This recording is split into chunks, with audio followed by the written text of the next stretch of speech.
Welcome to New Talk in 3, 2, 1.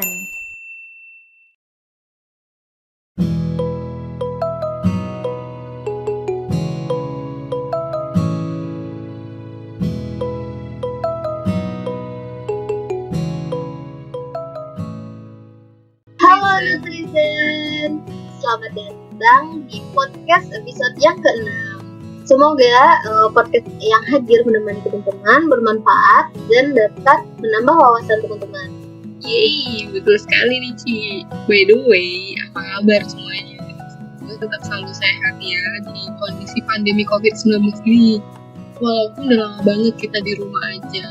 Bener banget Nida. Dan juga akhir Agustus dan September ini kita udah mulai masuk nih ke dunia perkuliahan semester ganjil.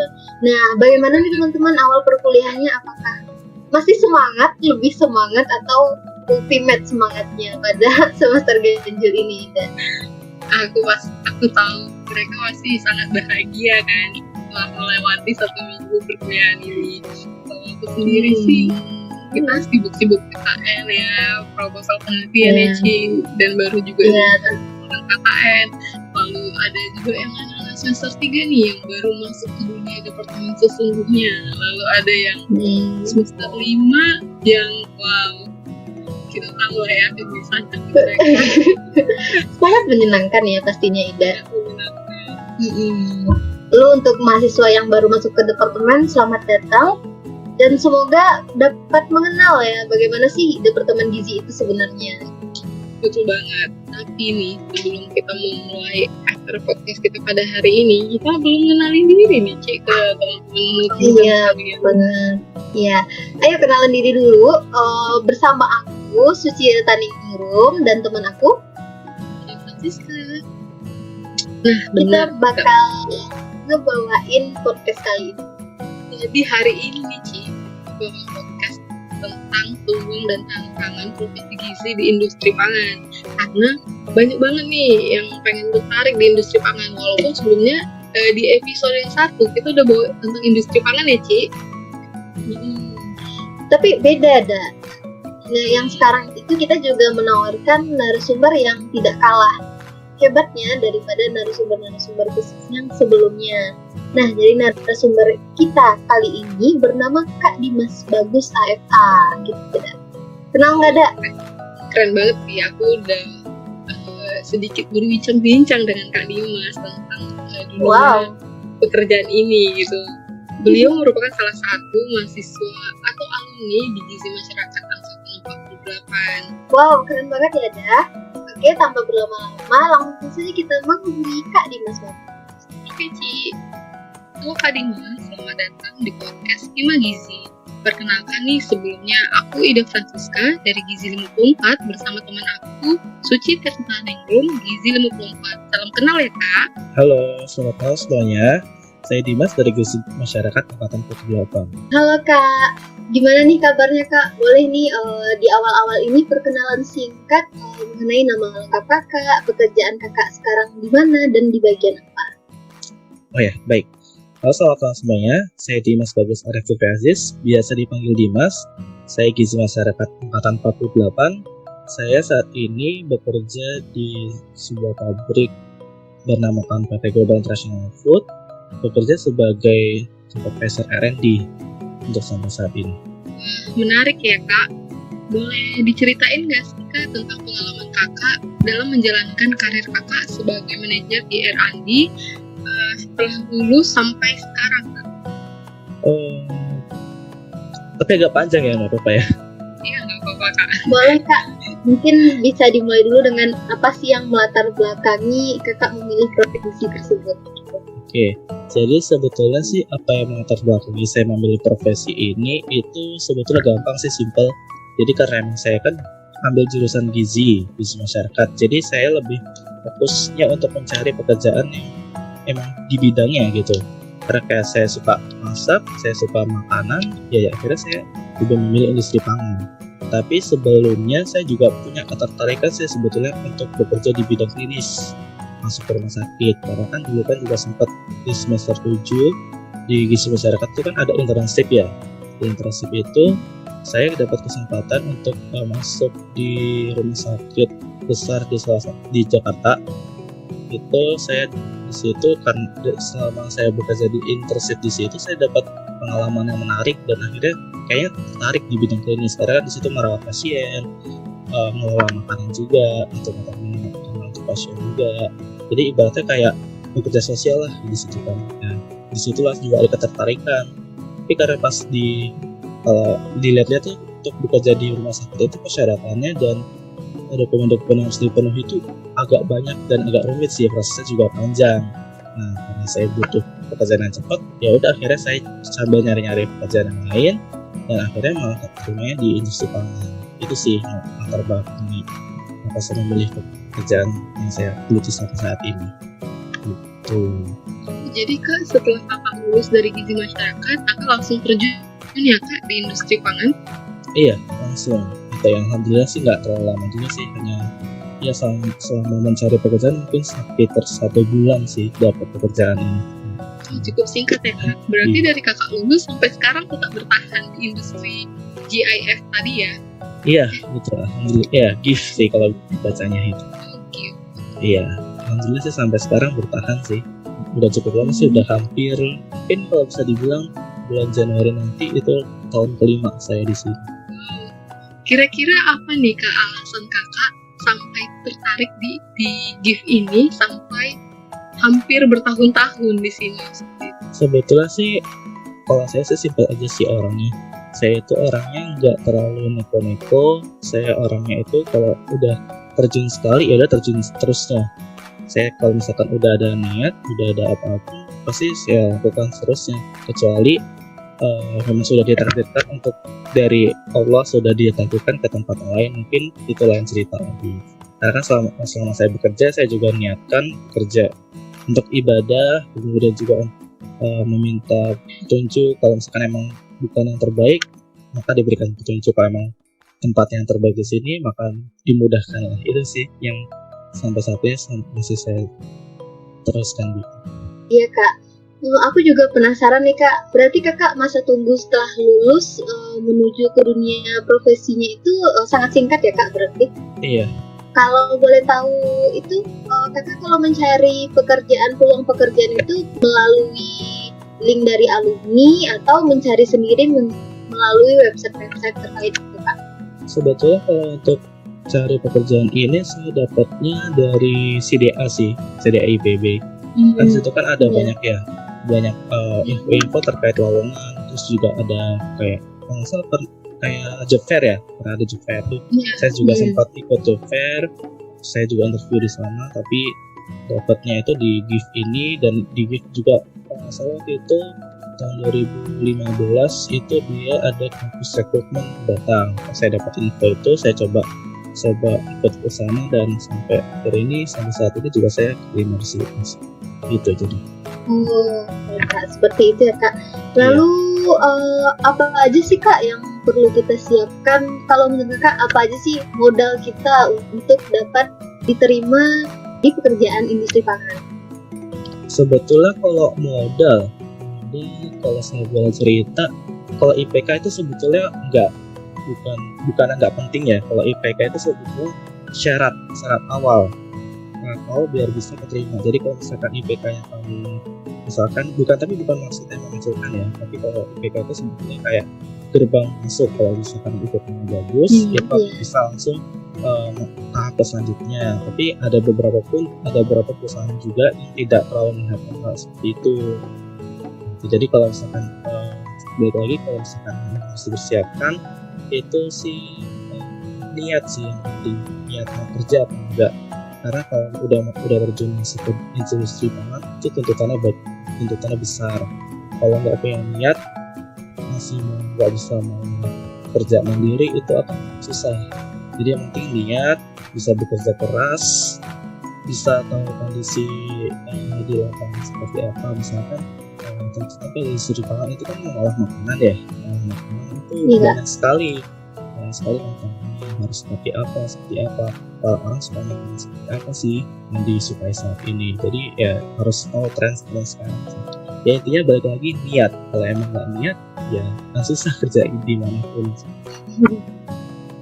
Oke Kak, berarti intinya itu niat, yang penting nyoba ya Kak. Iya Walaupun betul. nggak tahu nih IPK kita bakal membantu apa enggak, tapi itu merupakan pintu gerbang. Jadi kalau Iya. bisa diperbaiki, kenapa enggak ya Kak? Ya betul. Tapi jangan coba-coba juga ya. Karena kalau coba-coba Coba-coba nanti, gitu. misalkan aku mau coba di rumah sakit, pas udah sampai di rumah sakit udah diterima ternyata bukan passionnya, jadi susah juga. Nah, jadi kan harusnya sih nyoba-nyoba tapi dipantapkan dulu Tahu lah kita di passionnya. mana gitu. Iya. betul. Benar Kak. Lalu kakak kan di bagian R&D ya di Iya. GIF ini. Kira-kira nih jurusan alumni dari Gizi selain di R&D bisa di bagian apa aja kak kalau di industri pangan? Untuk lulusan gizi di industri pangan sebetulnya bisa di mana aja sih, kayak misalkan QC itu juga bisa sih. Gizi itu lulusan gizi masuk QC. Kemudian selain QC itu ada QA, Quality Assurance. Kemudian selain itu juga bisa aja kalau mau nyoba di analis kimia jadi lab analis gitu ya. Sebetulnya kan kita kan juga pernah kan ada acara Analisis zat gizi. iya, Analisis zat gizi, iya. saya lupa bilang analisis zat gizi. Nah itu kan di situ kan kita kan belajar di lab bagaimana cara menguji kadar protein, kadar air, kadar garam. Jadi itu kita bisa masuk ke situ juga sih sebetulnya. Kemudian selain itu ya di R&D itu juga gitu sih.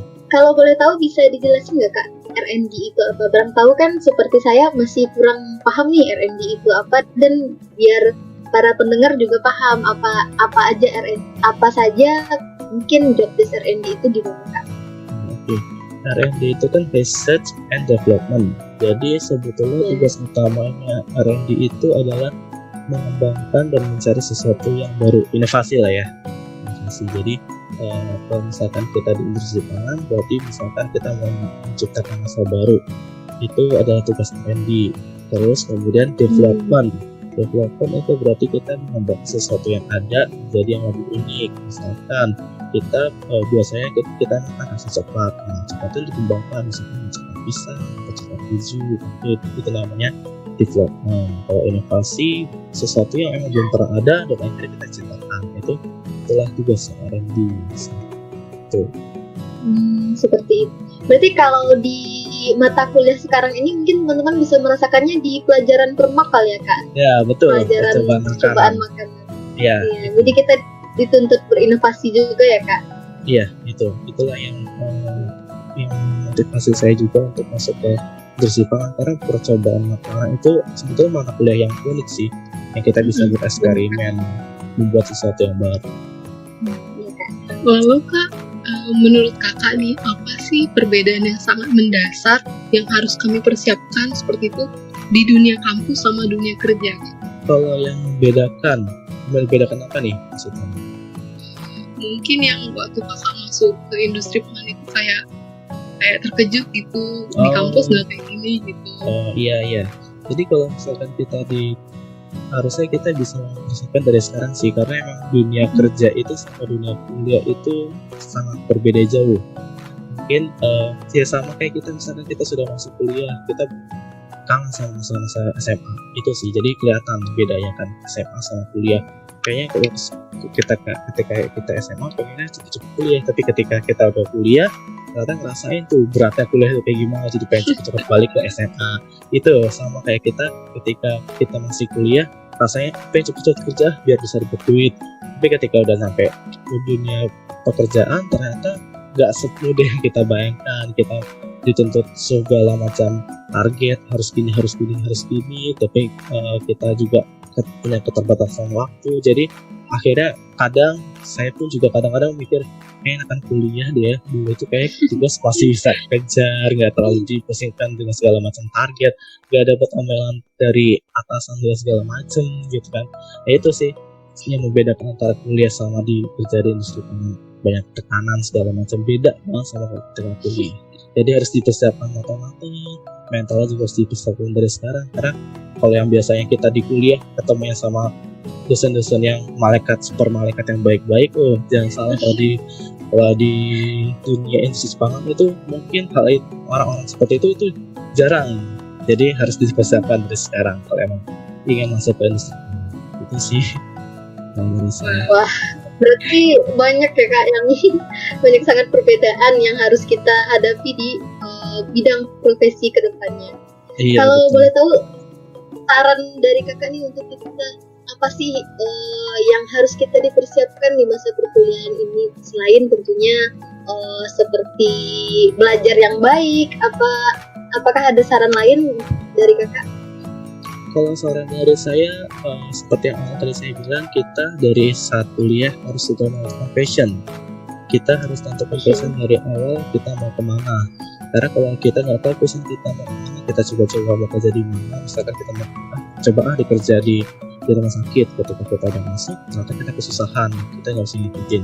Karena emang bukan passion kita di situ. Jadi dari sekarang kita ikutin kuliah, cobalah lihat mata kuliah yang sebanyak itu di Gizi. Harus lihat sebetulnya saya lebih tertarik ke mata kuliah yang mana. Nah, itu digeluti, karena ketika menggeluti satu hal itu akan menunjukkan passion kita sebetulnya ke arah mana. Misalnya kita suka MJMG, nah ketika suka MJMG berarti kan kita kan suka di media kayak catering kan berarti kan menyediakan makanan. Nah, itu mungkin jadi passion tersendiri gitu. Intinya kita harus tetap passion dari sekarang, geluti fokus satu materi kuliah itu ya, biar kita bisa mendukung kita ke profesi berikutnya.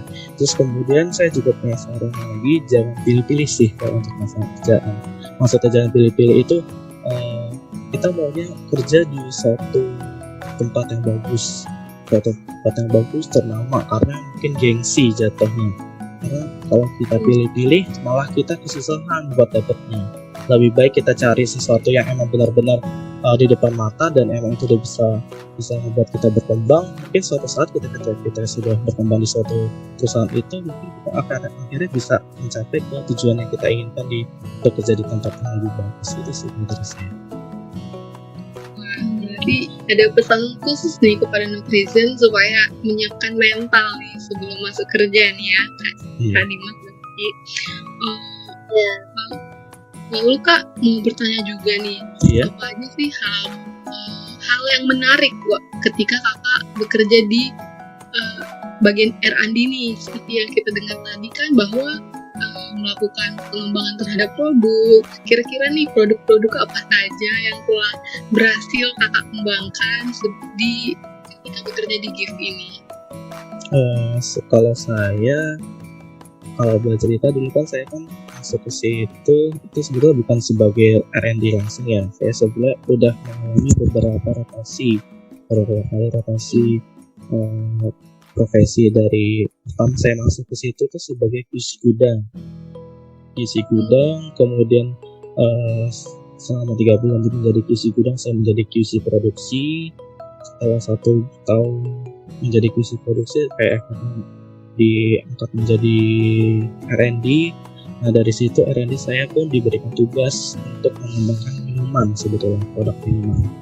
Jadi flavor minuman.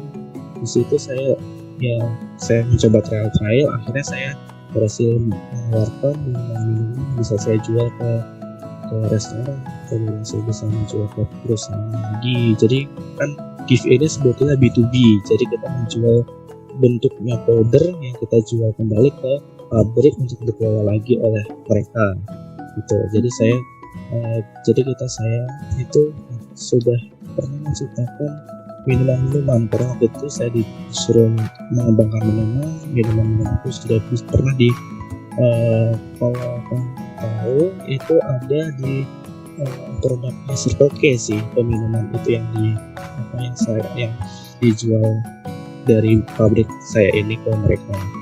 Minumannya itu dibuat sama mereka, diseduh, kemudian akhirnya kita minum itu. Jadi itu yang pernah saya kembangkan. Kemudian selain itu juga ada yang namanya strawberry coffee latte, strawberry cheese, itu minuman juga sih.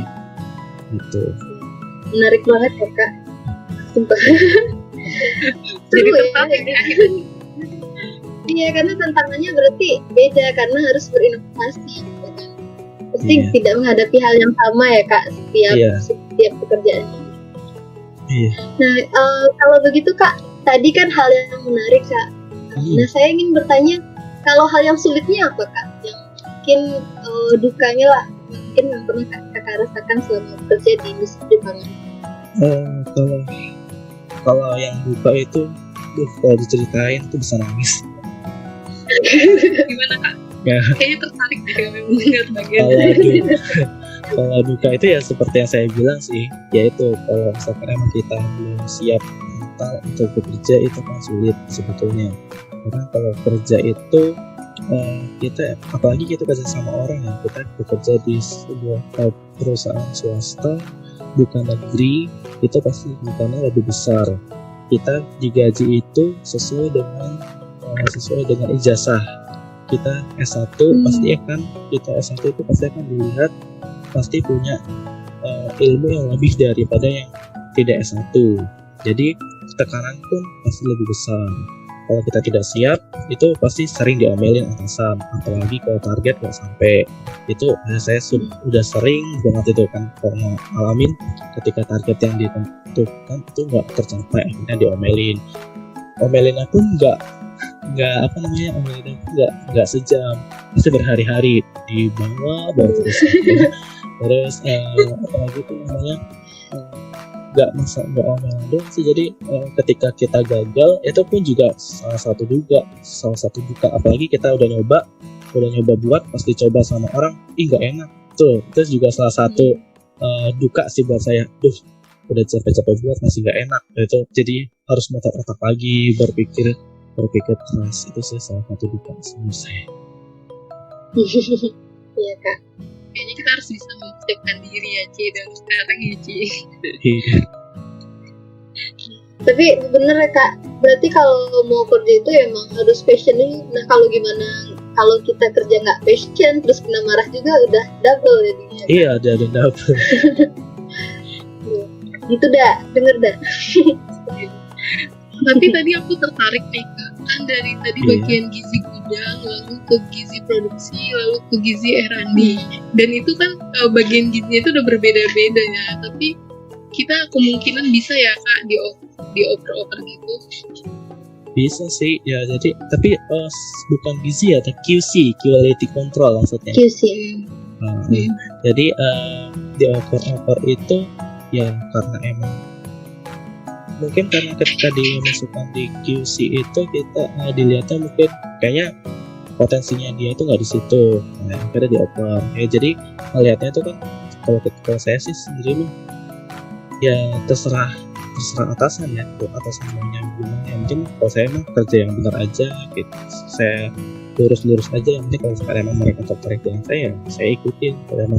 Kalau saya nggak dipakai ya kalau saya mah lurus aja, mengikuti arus, mengikuti waktu. Kalau emang yang terbaik di sini ya udah gitu sih. Terus kalau mau nanya Kak, kalau Kakak kan bekerja di industri pangan, mata kuliah apa saja sih yang mendukung gitu selama Kakak bekerja di industri pangan ini? Sama seperti yang tadi udah sempat dibilang tuh adalah percobaan makanan salah satunya itu. Apalagi di R&D ya, di R&D itu percobaan makanan itu sangat kayaknya bersinergi gitu ya. Jadi percobaan makanan, coba-coba makanan, coba-coba buat makanan, hasil makanan. Nah selain dari percobaan makanan itu ada kulinari, karena kulinari itu kan kita kan juga mempelajari makanan dari Nusantara ya, dari Sabang sampai Merauke. Kalau misalnya kita juga belajar tuh makanan soto itu kayak gimana sih rasanya, terus buat sop itu kayak gimana, itu kan misalnya di kulinari itu belajar. Jadi dari situ pun kita tahu bahan-bahan makanan yang dimakan sama orang itu bahannya apa aja. Karena saya kan di pabrik bumbu ini juga saya menciptakan rasa makanan kayak misalkan kaldu ayam, sapi panggang. Jadi saya harus coba sih bahan baku yang dipakai itu apa aja, rasanya itu apa aja, jadi bisa menciptakan rasa itu. Kemudian selain kulineri itu ada IBM, ilmu bahan makanan. Jadi kita tahu tuh rasain makanan misalkan rempah-rempah ini itu rasanya apa sih, terus yang cocok untuk rasa ini itu pakai rempah-rempah apa biar bisa menonjolkan rasa ini gitu sih rasanya. menurut saya. Mata kuliah di gizi itu sangat bermanfaat ya Kak untuk di dunia Iya, kita bener, nanti dunia kerja kita nantinya. bener banget itu. Bagi teman-teman yang nutrition yang belum memperhatikan dosen ketika menjelaskan mungkin mulai bertobat guys. Ayo guys, lagi masih ada kesempatan. Oh ya Kak, tadi Iya. juga belum sempat menanyakan Mhm. selain IPK nih Kak, syarat-syarat apa aja sih dulu waktu Kakak mendaftar? Apakah misalnya seperti bahasa Inggrisnya harus bagus, harus memiliki sertifikat HACCP atau sebagainya Kak? Sebetulnya kalau itu persyaratan itu hanya nilai bonus kalau menurut saya pribadi, karena dulu pun saya belum ada yang namanya ada sertifikat itu, apalagi TOEFL waktu itu pun saya kayaknya belum ada deh TOEFL, mungkin kadaluarsa kalau nggak salah waktu itu. Jadi kalau menurut saya sih selain IPK ya baik lagi sih niat. Kalau emang udah niat ya pasti ada jalan. There is will, there is way. Kalau saya sih lebih ke situ. Tuh. Oke, berarti kesimpulan dari tadi yang aku tangkap ya Kak. Pertama, kalau mau kerja itu kita harus nentuin passion. Yang Iya. kedua itu kita kalau bisa jangan pilih-pilih gitu. Iya. Lalu yang terakhir tadi apa Kak kata-kata quotes-nya? There is will, there is way. Ya, kalau kita mau di sana ada jalan gitu ya Kak Iya. intinya. Betul sekali. Oke. Nah, untuk terakhir kali Kak, ada pesan nggak Kak buat insan-insan muda nih yang masih kuliah menghadapi dunia profesi ke depannya, apa pesan-pesan buat kami Kak? Kami butuh pencerahan sepertinya. Kalau saya cuma bisa memberikan saran, nikmati masa kuliah kamu, karena kuliah itu sebetulnya membentuk kepribadian kita, membentuk proses kita ke depannya. Karena ketika kita kuliah, kita akan mempelajari banyak hal, kita akan belajar cara berkomunikasi yang baik seperti apa. Karena ketika kita bekerja, cara kita berkomunikasi lah yang dilihat sama para interview. Karena kalau misalkan cara kita berkomunikasi pun tidak benar atau mungkin masih agak gimana ya, mungkin bahasanya sih, kalau misalnya bahasanya kurang baku atau bahasanya masih kayak misalkan nggak formal, itu mungkin jadi nilai minus sih kalau dari saya gitu ya. Jadi ketika kuliah kita harus bisa belajar. Dari belajar pun belajarnya banyak hal, kita cara berorganisasi, belajar membagi waktu. Karena menurut saya membagi waktu ketika di dunia industri, ketika kita bekerja itu berbeda dengan cara membagi waktu ketika kita kuliah. Kalau ketika kita bekerja itu kondisinya kita harus bisa membagi waktu istirahat, bekerja, kemudian membagi waktu dengan keluarga yang mungkin tinggal bersama keluarga, kemudian juga membagi waktu ketika kita harus pergi keluar kota atau segala macam. Kalau kuliah itu mungkin kita membagi waktu dengan organisasi, istirahat dan tidur. Hampir sama sih, cuma tekanannya itu lebih berasa ketika di pekerjaan. Jadi intinya harus bisa belajar dari sekarang cara membagi waktu, cara berorganisasi, cara berkomunikasi, dan tentukan passion dari sekarang. Inspiratif sekali sih Kak, dan memberi pencerahan bagi kami yang masih menempuh dunia pendidikan ini. Oh ya Kak, kami mengucapkan terima kasih banyak buat Kak Dimas karena sudah sama-sama. memberikan kesempatan berharga bagi kami dengan berbagi sharing gini. Iya, sama-sama juga. Dan netizen yang di rumah juga mendapatkan manfaat dan mendapatkan pencerahan nih dari Kak Dimas. Selain mendapatkan pencerahan, semoga bisa diresapi juga ya, Da, dari podcast kita kali ini. Oke Kak, terima kasih sekali lagi kepada Kak Dimas yang telah meluangkan waktunya untuk berbagi ilmu kepada kita yang masih haus dengan informasi-informasi ini. Sama-sama. Semoga bermanfaat. Dan buat teman-teman semua juga, dan buat Kak Dimas, buat Buci, tetap jaga kesehatan, selalu cuci tangan, menggunakan masker, dan tetap produktif di masa pandemi COVID-19. Betul. Oke Kak, dan teman-teman semua, saya Suci dan teman saya Ida izin undur diri dulu. Jangan lupa like dan share, dan bisa mendengarkan podcast kami di YouTube dan Spotify Hima Gizi. Terima kasih. Assalamualaikum warahmatullahi wabarakatuh.